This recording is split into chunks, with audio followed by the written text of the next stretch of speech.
Good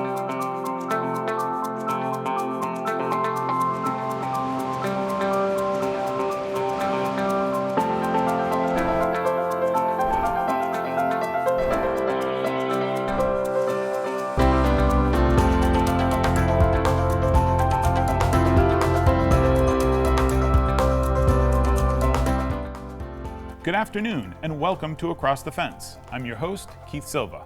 We've had a lot of new faces on the program this year. New reporters, new hosts. Today we're going to introduce you to one of those new faces by way of northern British Columbia and the Taku River Tlingit First Nation territory. It gives me a great sense of pride to welcome Caleb May. Caleb is a junior at UVM studying wildlife biology and reporting and documentary storytelling. Caleb worked as an intern for Across the Fence last semester, and when we had the opportunity to hire someone part-time, I knew exactly who I wanted on the team.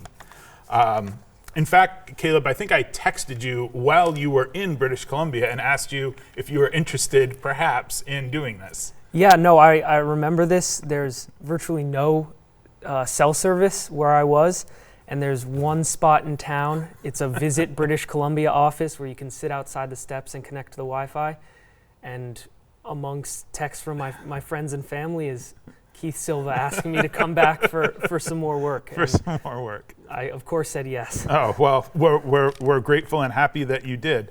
Before we talk about your exploits in the wilds of British Columbia, and we talk about more Across the Fence colleagues, where did you grow up, Caleb, and what brought you to UVM? I grew up in Northwest Connecticut in a small town called Salisbury. And when I was looking to go to college, all my life I thought it was going to be like small liberal arts, follow my dad's footsteps and go to Williams, something like that. And then as I started to realize what I wanted to do, which was quite clearly something in wildlife or the environment, I realized that I was only going to get that type of opportunity at a bigger state institution. Mm-hmm. And UVM just spoke to me. I saw UNH and UVM. Those were the two COVID tours I got to do. Oh. And UVM was the one I decided to go with. Well, great. We're glad that you made that choice. I mentioned Ben Willis's name earlier, our colleague.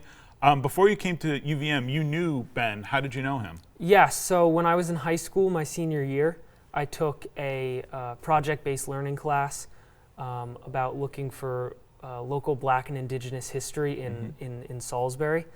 And I made a documentary about a Black family that lived in Salisbury for a couple hundred years. And Ben Willis was a local filmmaker and film teacher at another school. And he was a producer on our show. We would do Zoom calls and get feedback, and just that was the start of what's now a workplace relationship. Workplace, yeah. Yes. So you had this interest in the outdoors and the environment, but you also had an interest in video or television production, storytelling. Yeah. It's just my favorite way to disseminate the information that I learned, and kind of hooked me when I was in high school. Why did you choose to study abroad, and why British Columbia? Yeah, both my brother and my sister have done study abroad programs, so it was kind of something I wanted to do. And when you're a wildlife biology major, there's not really a ton of options. You could go the totally unrelated route, or you could go to the School for Field Studies, or go through Round River Conservation Studies. And I decided to go through Round River, specifically their summer programs, which narrows it down even further. And British Columbia made the most sense between that and Mongolia. And I had a friend who did Mongolia and loved it. Wasn't for me, but British Columbia just spoke to me. So those are your options: Mongolia or British Columbia. Depending on the year, sometimes they'll do Arizona, the Sky Islands, borderlands, and stuff like that. But okay. So the nearest airport to where you were going, and we'll show you a picture of the town of Ellan, which is where your study was, is the nearest airport was in Whitehorse, Yukon, and you had to drive 2 hours south to Ellan that we see right there. There it is, Caleb. Ellan. Yes. Good old Ellan. That was Ellan. There's some you don't see there, but that was the main road going in. Okay. Yeah, it's flying in. You're going over just kind of vast nothingness, and then all of a sudden civilization pops up, and that's Whitehorse. It's like the only thing for miles. And from there, I was picked up by a member of the staff, or one of the instructors, and we drove 2 hours. And for the last hour, you are on one road that just takes you straight into Atlan. And then Atlan itself is a former gold mining town, but now has a smaller remnant population, or people that have just been staying there. Right. You said there was a good place for hamburgers, and you said the best maple donut you've ever had. Yeah, there was there was a burger shack in town, and we said to ourselves, when we come back from our biggest backpacking trip, we're taking a shower and we're going straight there. And that's what we did, and I think I spent over like $40 on burgers and poutine there, and it was so worth it. So worth it. So our director, John Walker, just pulled up a picture of backpacking. This wasn't where you lived. There was a house, but you hiked into the wilderness, the bush, as you called it, and you camped. So this was a lot of your experience out there. Yeah, so just outside of Atlan was our home base. Someone who wasn't living there currently, who was out in the bush, gave us permission to use their house. We all slept outside in tents, but then for about 3 out of the 6 weeks probably, we were backpacking, and that was just various locations. We would take the cars out, unload, backpack in, or take the cars out and just unload and just camp straight there. The biggest natural, besides the mountains, there is also Lake Atlan, which you told me about, and we had a picture of Lake Atlan that, if John can put that, there it is. There's Lake Atlan. Is this how you got anywhere, or was this just a lake in town? Yeah, so that was kind of the biggest geographical landmark that there was. It's this really long lake that just cuts through, and we went around it. We went there was a buffer, kind of like 12 miles or kilometers, I can't remember which, from the lake. We never left that. We were always within view of it.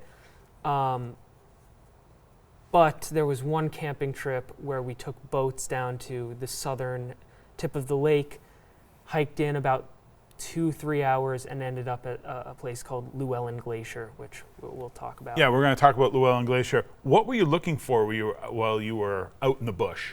Yeah, so there were 3 or 4 specific research projects that we got into, and everyone was assigned to a group.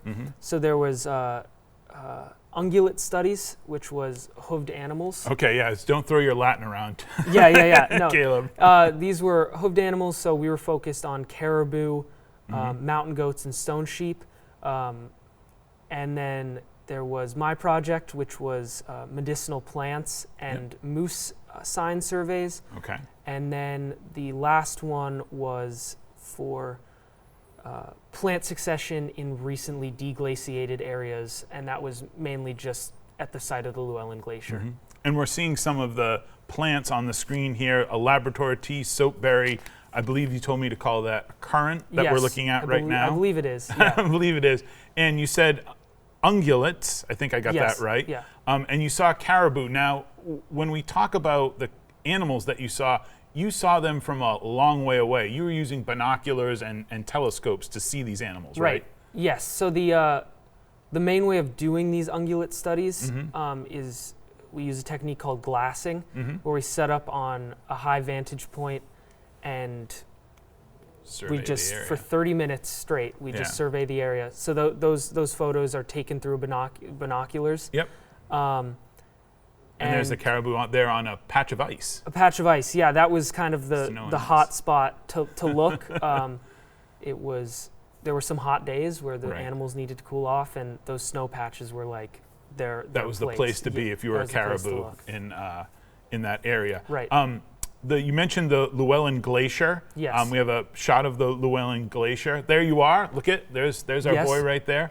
So what part is the glacier, Caleb, from that photo? So if you look back behind me past where the water is, all of that extending for miles, that little mountain peak, underneath that peak is just completely surrounded by glacier. And then that's part of Juneau ice sheet. So it's part of a larger collective of just ice. Yeah. Of just ice. When we were looking over the pictures, I said, did you see any giant rocks that you thought might be something else?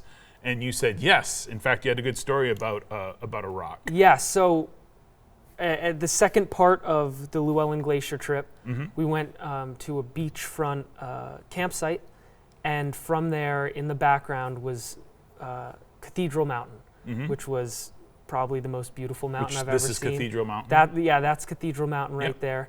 And the original plan was to hike and summit Cathedral Mountain, which was go up and then completely cross over past where that picture ends. Yeah. We're not looking forward to that. But we went up past this beautiful mountain meadow, and we did an ungulate survey up there. We got one mountain goat, and then with 3 minutes left, I decided to start glassing as I was the one taking the notes. And I see this rock that's casting this weird shadow, and there's no snow covering it. And I'm like, that's a bit funky. I tell people about it. We get the scope out there, like, no, that's a rock. We go back to looking at the other thing. One person stays looking at the rock, and they say, I think that rock just moved a little bit.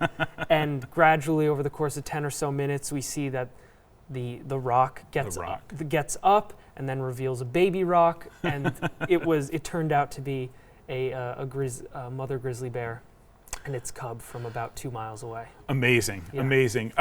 Caleb, we've got about a minute left, so seems like a no-duh question, but would you suggest that students participate in a study abroad program? Absolutely. This was life-changing for me. It kind of helped guide me on what I want to do. I always thought I wanted to be just like a pure wildlife biologist, going for the most extreme animals. That in reality is not what I want to do. I want to focus on more natural history, or maybe policy or writing, or television production. Television production, exactly, or botany, something that combines all those. It just gives you invaluable experience. The place where I was is truly just one of a kind, and the most beautiful and awe-inspiring place I've ever been. So no matter what your study abroad experience is, whether it's spectacular views or learning in a new setting, you really can't go wrong, and it's something I recommend to anyone. Well, thank you very much, Caleb. That's Across the Fence for today. I want to thank everyone here at WCX for making me look and sound so good, and as always, thank you for stopping by Across the Fence.